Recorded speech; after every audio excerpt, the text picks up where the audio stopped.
The day humans met aliens changed everything.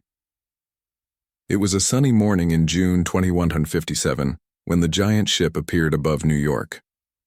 Unlike the scary invasions from old movies, this ship came with a message of peace. The aliens called themselves the Galactic Council, a group of 30 different space species who ruled most of the known universe. Frank Miller stood at the window of his office at Space Command headquarters. At 52 years old with gray hair and tired eyes, he had spent his whole life preparing for this moment. As head of Earth's defense forces, he knew this meeting would decide the future of humanity. "Sir, they're requesting to meet our leaders," said Olivia Ward, his young lieutenant. Her dark hair was pulled back tightly and her uniform was perfectly pressed as always. Frank nodded. "Tell the president we're ready to proceed with first contact protocol."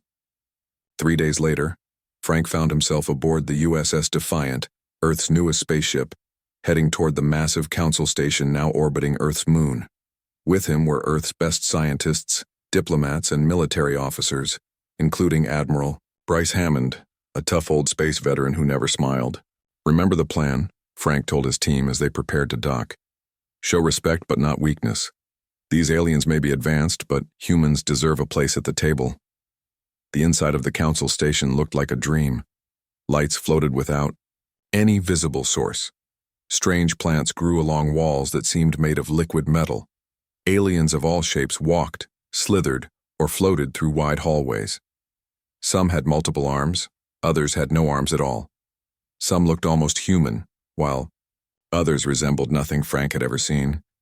A tall blue alien with 4 arms approached them. "Welcome, humans. I am Ambassador Jalek of the Midorian people, assigned to guide you to the council chambers." Frank couldn't help but stare. Jalek's skin wasn't just blue. It seemed to shimmer with tiny lights, like stars embedded in his flesh. Council chamber was enormous, a perfect circle with seats rising in tiers like a giant sports arena. At the center stood a platform where the human delegation would present their case for joining the galactic community. "The council recognizes the representatives of planet Earth," announced a booming voice from above. "You may now present your credentials and petition for consideration as a protected species." Frank stepped forward. "Honorable council members, we come not as a species seeking protection, but as equals offering friendship and alliance. Earth has developed faster than light travel, cured most diseases, and established colonies on Mars and Europa. We believe we qualify for full membership." Murmurs spread through the chamber. Frank could see the aliens turning to each other, making gestures he couldn't understand. Finally, a reptilian creature with glittering scales stood. "I am Cathiel, representative of the Zalaxian Collective," the alien said. "Your achievements are interesting for such a young species, but full membership requires proven defensive capabilities. The council must know you can protect not only yourselves but potentially assist others." Frank had expected this. He nodded to Olivia, who stepped forward with a datapad. "With your permission," she said, "we would like to present Earth's defensive systems." A hologram appeared above the platform, showing Earth's military fleet. 20 large battleships armed with particle beam weapons, hundreds of smaller fighters, and orbital defense platforms around Earth and Mars. "Our main weapons include particle beam cannons capable of cutting through 2 meters of solid steel," Olivia explained. "We've also developed fusion warheads with yields of up to 50 megatons, and our newest technology, graviton disruptors, that can temporarily create small controlled black holes." Frank expected impressed murmurs. Instead, he heard what sounded like laughter. It started with Cathiel, a strange hissing sound, then spread through the chamber until most of the council representatives were making their species' version of laughter. "Is something amusing?" Frank asked, trying to keep his voice calm. Cathiel's scaled face twisted into what might have been a smile. "Forgive us, Captain Miller. It's just that your advanced weapons are, how shall I put this, charming, like watching a child proudly show a drawing to adults." Another alien, this one floating in what looked like a tank of water, spoke next. "Your particle beams would barely penetrate the personal shields our civilians wear as jewelry. And creating small black holes? The science behind that is fundamentally flawed. Admiral Hammond stepped forward, his face turning red. Our weapons may not impress you, but they've protected Earth for generations. Against what? Cathiel asked. Other humans? You've never faced real threats. There are species in this galaxy that could turn your sun cold with a single command, or make your atmosphere evaporate in a day. Frank placed a hand on Hammond's arm, pulling him back slightly. Then perhaps the Council would be willing to share defensive technology as part of our membership agreement. This caused more laughter. A tall, thin alien with no visible eyes spoke in a musical voice. Humans asking for weapons is like giving a knife to an infant. You lack the maturity to handle such power. Cathiel silenced the chamber with a raised hand. The Council has heard enough. Earth will be granted status as a protected protectorate. You will be under our guidance and protection until your species proves its readiness for full membership. This may take centuries by your time measurement. And if we refuse? Frank asked quietly. The chamber went silent. Cathiel leaned forward. That would be unwise, Captain. Very unwise. There are many predator species not part of the Council who would see Earth as easy prey. Frank felt his heart sink. This wasn't the meeting of equals he had hoped for. This was being put in a playpen. We accept the Council's generous offer, he said finally, the words bitter in his mouth. Earth thanks you for your protection. Later, back on their ship, the human delegation sat in stunned silence. They had expected challenges, but not humiliation. They treated us like children, Olivia said, her voice shaking with anger. Admiral Hammond slammed his fist on the table. Did you see how they laughed at our weapons? Particle beams that could level mountains, and they called them toys? Frank looked around at his team. Everyone, listen carefully, he said, lowering his voice even though they had swept the ship. For listening devices. What happened today was exactly what we expected. The Council reacted exactly as our psychologists predicted. He pressed a button, and a secure hologram appeared showing an underground facility on Mars. Operation Shadow Shield continues as planned. The weapons we showed the Council are our public technology. But these... The hologram showed massive railguns, strange missiles, and devices that seemed to bend light around them. These remain our secret. Dr. Peter Wright, Earth's leading physicist, nodded. The Council species all evolved beyond kinetic weapons millennia ago. They only scan for energy signatures, radiation, and known weapon patterns. Our true defense system is invisible to them because they're not looking for it. Frank looked out, the viewport at the massive Council station. Let them think we're harmless children for now. Let them protect us while we complete our real defenses, because something tells me we'll need them sooner than they think. As the USS Defiant pulled away from the station, heading back to Earth, no one noticed the small Drakid scout ship hiding behind one of the moon's craters, recording everything, preparing to report back to an empire that, unlike the Council, saw humans not as children to protect, but as territory to conquer. 6 months passed since Earth joined the Galactic Council as a protected protectorate. Humans weren't happy about their low status, but life went on. Trade ships from alien worlds brought new technologies, medicines, and strange foods to Earth. In return, humans shared their art, music, and cultures, which many aliens found surprisingly beautiful. Deep under the surface of Mars, however, things were different. In a secret base called Red Shield, Dr. Sandra Kelly worked day and night on Project Thunderbolt. At 45, with short gray-streaked hair and sharp eyes behind simple glasses, Sandra was Earth's top weapons scientist. "How are the final tests coming?" asked Colonel Alan Pierce as he entered the underground lab. He was a tall man with dark skin and a serious face that rarely smiled. Sandra looked up from her computer. "Better than expected. The latest design can reach 99.8% light speed. At that velocity, a 20-ton tungsten rod carries enough energy to destroy anything I can imagine." Alan nodded, looking at the massive screen showing the weapon system. Unlike fancy energy weapons that the Council used, Project Thunderbolt was simple, extremely fast, extremely heavy metal rods. No lasers, no plasma, no fancy shields could stop them. just basic physics that the aliens had forgotten long ago, and they still can't detect them? Alan asked. The Council's sensors look for energy signatures, Sandra replied. Our rods are just metal, cold, simple, and deadly. They don't even think to look for weapons like this anymore.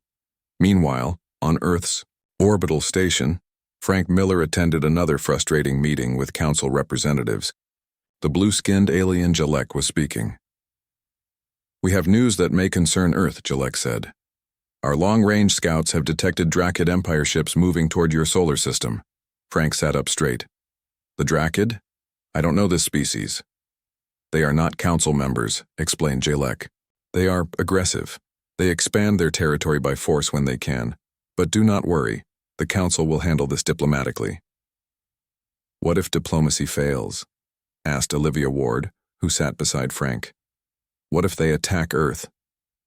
Cathiel, the reptilian alien who had mocked human weapons, made his hissing laugh. Then the Council will protect you, simple humans. That is what protected protectorate means. Your primitive defenses would last seconds against Drakid warships. Frank kept his face calm, but inside he felt anger rising. We appreciate the Council's protection, but Earth would like to be included in these diplomatic talks. That will not be necessary, Cathiel said. Such matters are handled by full Council members only. 2 weeks later, the first sign of trouble appeared.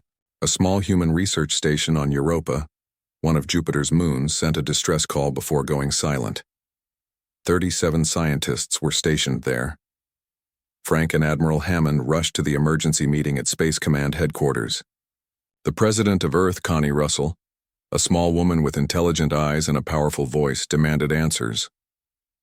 What happened to our people on Europa? She asked the Council representatives. The alien called Zevnar, a tall being with pale, green skin who served as science minister of the Palaxians, looked uncomfortable. It appears the station suffered an accident. An accident? Admiral Hammond's voice was low and dangerous. We received a distress call. They specifically mentioned a ship approaching, a ship not from Earth. Zevnar waved 2 of his 4 hands dismissively. Your monitoring equipment is primitive. Your scientists probably misunderstood natural space phenomena. The Drakid would not attack a Council protectorate. Frank pulled up images on the main screen. These were taken by our long-range telescopes. That is not a natural phenomenon. The pictures showed a large dark ship near Europa. The next image showed an explosion on the moon's surface. This is clearly a Drakid scout ship, Frank continued. They attacked our research station and killed 37 people. Cathiel stepped forward. These images prove nothing. They are too unclear, taken with your primitive technology. The Council has far better scanning equipment, and we detect no Drakid weapons fire. Because they know how to hide it from your scans, said a new voice. Everyone turned to see Dr. Sandra Kelly entering the room, carrying a data pad. Just like we know the Council's scanning limitations, President Russell nodded to Sandra. Dr. Kelly, please share your findings. Sandra connected her pad to the main display. We've been studying Council technology for 6 months. You're advanced in many ways, but you have blind spots. Your scanners are designed to detect energy weapons, plasma discharges, and radiation. The Drakid know this. They used simple kinetic weapons, basically fired metal objects at high speed to destroy our station. Zevnar looked offended. That's absurd. No advanced species uses such primitive attack methods. Exactly why it worked, Sandra replied, calmly. They tricked your sensors just like they'll trick your diplomatic efforts. The Council representatives huddled together, speaking in low voices. Finally, Cathiel addressed the humans. The Council has decided to send a diplomatic mission to the approaching Drakid fleet. We will resolve this misunderstanding. Until then, please keep your military forces in a non-threatening posture. Any aggressive moves could damage our diplomatic efforts. After the aliens left, President Russell called her human advisors close. How ready is Project Thunderbolt? She asked quietly. Colonel Pierce answered, 80% deployed, Madam. President, we have launch systems hidden throughout the solar system. We can have the remaining units in place within 2 weeks. Do it, she ordered. and tell no one outside this room. Far out in space, beyond Neptune's orbit, the Drakid fleet grew larger each day. Not just one scout ship now, but hundreds of warships. Their commander, General Vex Kor, studied the reports from his scouts.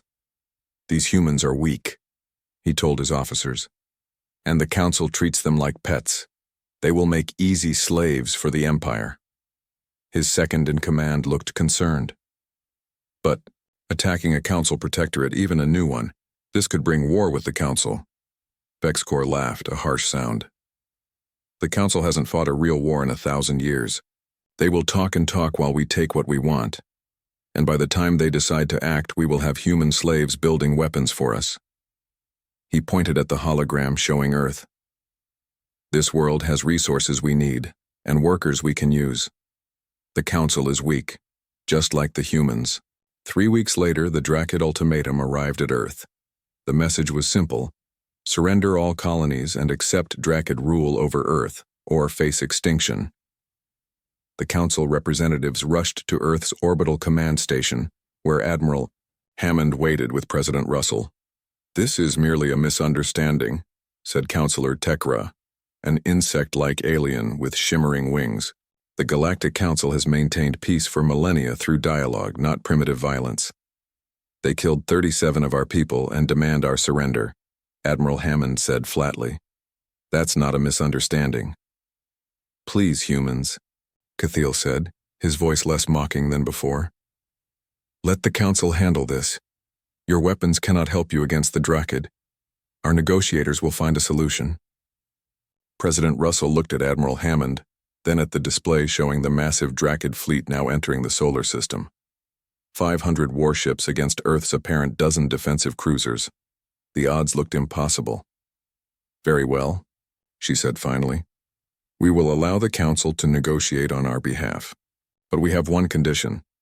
"Name it," said Tekra, sounding relieved. "If negotiations fail," Russell said, her eyes hard, "we handle the situation our way." The Council representatives agreed, certain that humans could do nothing against such overwhelming force.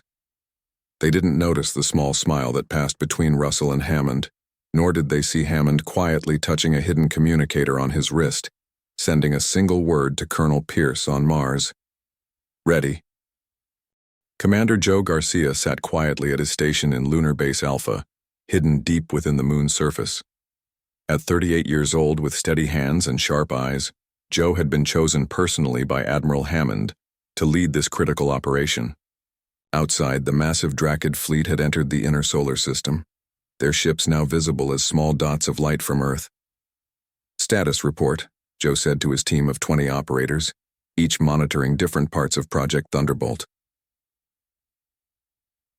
"Lieutenant," Lisa Rodriguez responded first. Her young face looked tired after 3 days without proper sleep, but her voice remained strong. "All lunar launch systems green, 42 platforms ready." One by one, the other operators reported similar readiness from Mars, Venus, and the asteroid belt.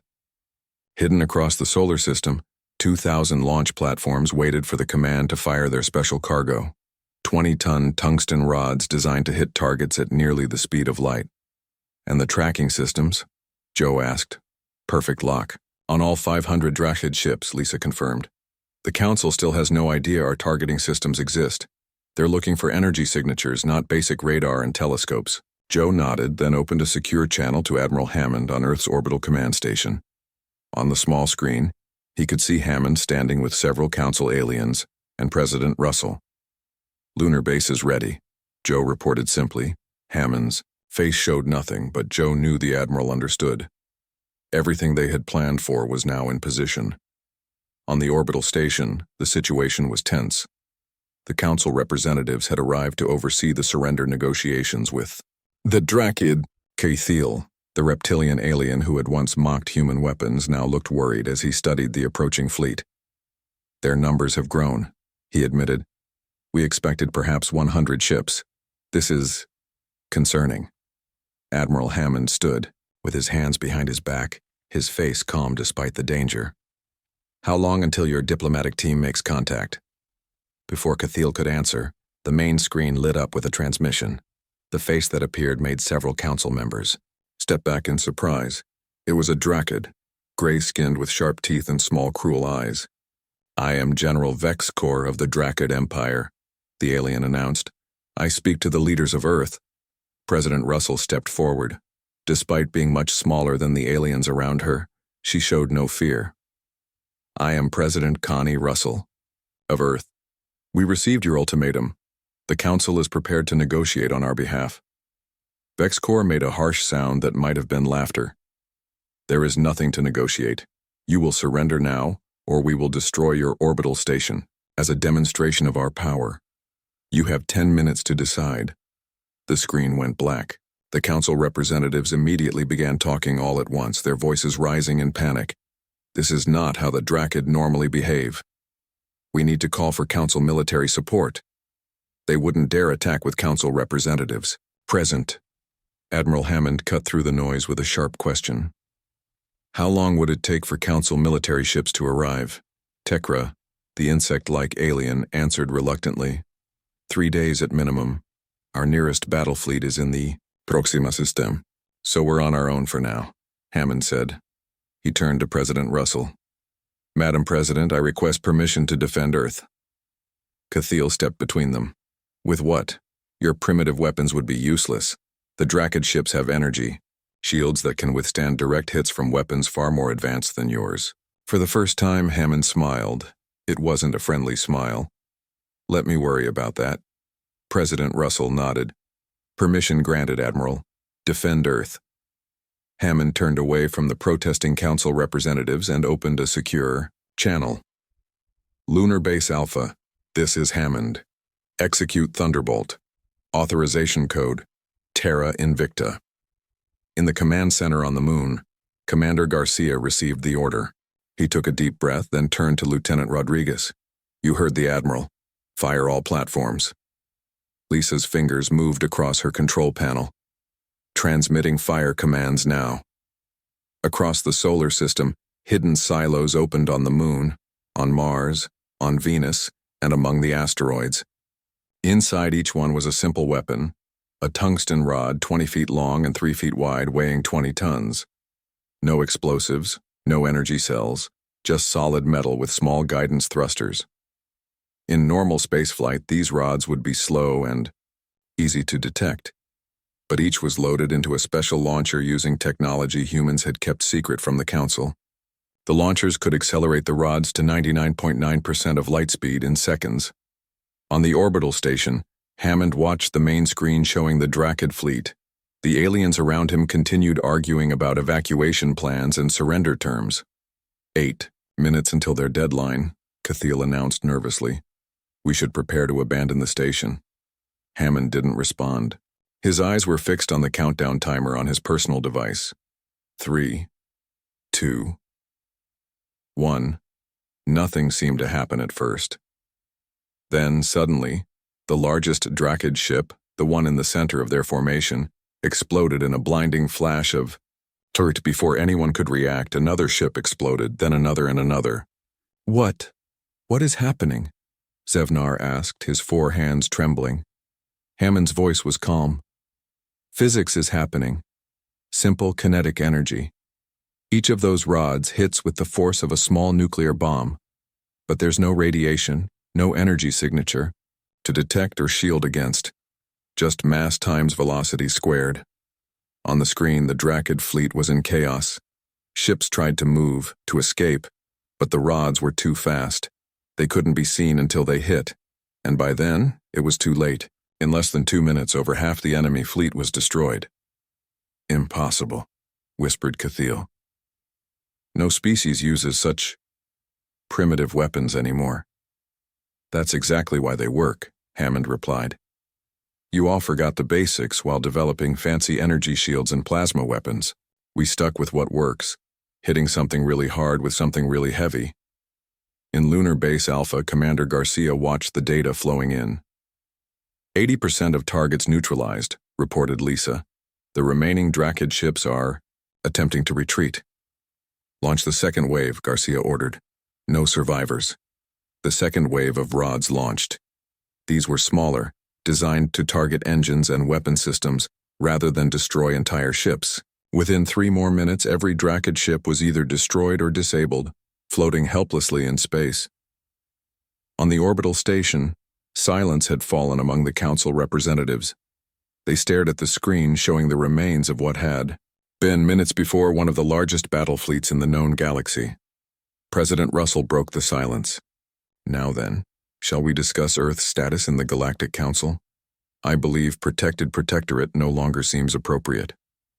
Cathiel turned to her, his reptilian eyes wide with shock. By the eternal stars, he whispered.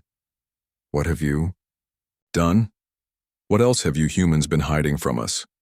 Admiral Hammond stepped closer to the alien, his voice low but clear enough for everyone to hear. That's the thing about humans, Ambassador Cathiel. We've spent our entire history fighting each other. We've gotten very good at finding new ways to win wars. This? He gestured to the screen showing the destroyed fleet. This was just one idea we had.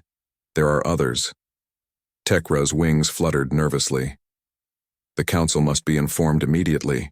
This changes everything. Yes, agreed President Russell. It certainly does. And our first order of business will be updating our membership status. Earth doesn't need protection. Perhaps the council would be interested in some of our protection. Instead, as the council representatives huddled together in frightened conversation, Admiral Hammond opened a channel to Commander Garcia. Well done, Joe. Tell your team they just saved Earth and changed humanity's place in the galaxy forever. On his screen, Joe could see Hammond's proud smile. Behind the Admiral, the alien representatives looked like they had seen ghosts. Joe couldn't help but smile back. Just simple physics, sir, he replied. Just simple physics. 1 month after the destruction of the Drakid fleet, Earth's representatives sat in a very different position in the Galactic Council chamber. Instead of standing on the presentation platform like beggars, they now occupied seats among the full council members. Frank Miller looked around at the changed faces of the alien representatives. No one was laughing now. The High Counselor, a tall being made of what looked like living crystal, called the emergency session to order. The council recognizes Earth as a new full member. President Russell, you have the floor. President Connie. Russell stood, her simple blue suit a sharp contrast to the elaborate robes and body coverings of the alien representatives. Thank you, High Counselor. Earth appreciates the council's quick decision to grant us full membership status. Everyone in the chamber knew this wasn't generosity, it was fear. In the past month, news of how humans had destroyed the Drakid fleet had spread throughout the galaxy. Many council species were terrified. Others were impressed. Some were both. Cathiel, the reptilian who had once mocked human weapons, now spoke with careful respect. We welcome Earth's contributions to galactic security. Perhaps you would share details of your kinetic weapon technology with the Council Defense Committee. Russell smiled politely. We will consider appropriate technology sharing agreements with our allies. But first, we need to discuss the remaining Drakid threat. Screens around the chamber lit up showing the Drakid home system. Admiral Hammond, now appointed as Earth's military liaison to the Council, stood to explain. Our intelligence suggests the Drakid Empire still has substantial forces. The fleet we destroyed was only their first wave. They will likely attempt revenge for their losses. Zevnar, the science minister of the Palaxians, looked troubled. How could you possibly know this? Your scanning technology is... He stopped, himself before saying primitive again. Dr. Sandra Kelly stepped forward. Her simple lab coat and glasses made her look ordinary among the exotic aliens, but they all watched her with new respect. We've been monitoring Drakid communications for months using methods your sensors don't detect. While you look for quantum entanglement signals and subspace transmissions, we simply listen to their regular radio waves that you all consider obsolete. The council chamber buzzed with surprised conversations. Hammond continued, We propose a joint defense initiative. Earth will contribute our kinetic weapon platforms and detection systems. The council provides ships and energy weapons. Together we can discourage further Drakid aggression. Several council members nodded in agreement. Others looked suspicious. The High Counselor spoke. This will require discussion. Some members are concerned about Earth's rapid rise in influence. Frank understood their worry. In just 1 month, humans had gone from being seen as helpless children to a major military power. It was a lot for the council to accept. May I speak? The voice came from the back of the chamber. Everyone turned to see a Drakid representative, standing there, the first time a Drakid had ever entered the council chamber. The alien was shorter than Frank expected, with gray skin and sharp teeth, but his posture showed submission rather than aggression. The council recognizes Representative Kral of the Drakid Empire, the High Counselor said cautiously. Kral walked slowly to the center of the chamber. My Emperor sends his personal apologies to Earth for our aggressive actions. We underestimated your species. We also bring an offer of peace and reparations. Frank exchanged surprised glances with Hammond. This was unexpected. Kral continued. The Drakid Empire wishes to establish diplomatic relations with Earth. We offer technology and resources as compensation for the Europa station we destroyed. We also request protection. Protection? Russell asked. From what? From them. Kral pointed at several council representatives. For centuries, the council has blocked Drakid advancement, denied us resources, kept us isolated. We expanded through force because we had no alternative. Perhaps with Earth as an intermediary, a new relationship is possible. This caused an uproar in the chamber. Council members shouted denials and accusations. The High Counselor finally restored order. Is this true? Russell asked the council. Have you been containing the Drakid deliberately? The High Counselor's crystalline form shimmered uncomfortably. Some species require guidance. The Drakid have aggressive tendencies that make them dangerous. So do we, Hammond said simply. Everyone went quiet at this admission. Humans have fought thousands of wars against each other. We've nearly destroyed ourselves multiple times. But we've also learned to channel our aggressive nature into protection, exploration, and creation. Frank stepped forward. Perhaps Earth can help bridge this gap. We understand both sides of this situation better than anyone here. Later that day, in a private meeting room, Frank sat with Hammond, Russell, and Dr. Kelly, discussing what had happened. So the council wasn't just protecting us from the galaxy, Russell said. They were protecting the galaxy from species they considered dangerous, like the Drakid, and now like us. Hammond nodded.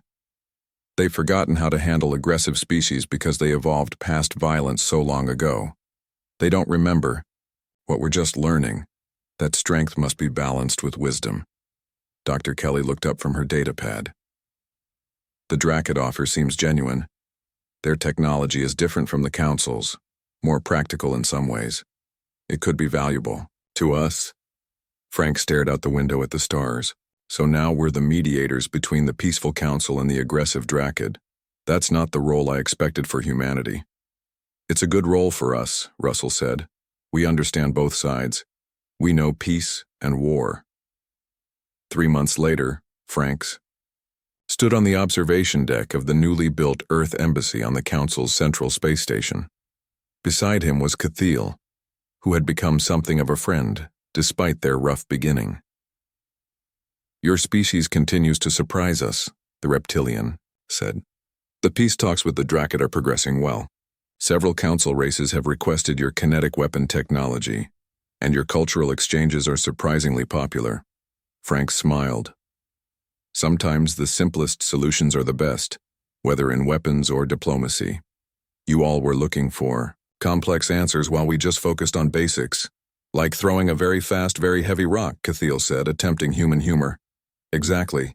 Frank watched as a group of alien children, a mix of Council species and even 2 young Drakid, listened to a human teacher telling ancient Earth stories. But our greatest strength isn't our weapons, it's our adaptability. Humans are good at bringing different ideas together. Cathiel made a gesture of respect. The Council has existed for 10,000 years, but we had become stagnant. Your arrival has changed that. Some call it the human revolution. On the other side of the station, Joe Garcia and Lisa Rodriguez, now heroes across Earth, led training for a mixed group of human and alien military personnel. The key to kinetic weapons is simplicity, Joe explained to the fascinated aliens. No complicated energy fields, no exotic particles, just mass and velocity. An insect-like alien raised a limb. But such weapons seem primitive. Lisa smiled. That's exactly why they worked. Sometimes the oldest ideas are the best ones. Your ancestors knew this before they became too advanced for their own good. Back on Earth in the Oval Office, President Russell met with the Drakid Emperor himself. The first time he had ever left his homeworld. The large gray alien bowed deeply to her. Earth has changed everything, the Emperor said. For centuries, we believed our only path was conquest. You have shown us another way. Russell nodded. Humans spent thousands of years fighting each other. We nearly destroyed ourselves many times. But we learned something important along the way. True strength comes from building things, not just destroying them. As night fell across Earth, people looked up at the stars with new eyes. Their world was now part of something larger. Humanity had found its place in the galaxy, not as conquerors, not as the conquered, but as the unexpected bridge between different worlds, and it had all started with a single shot that no one saw coming.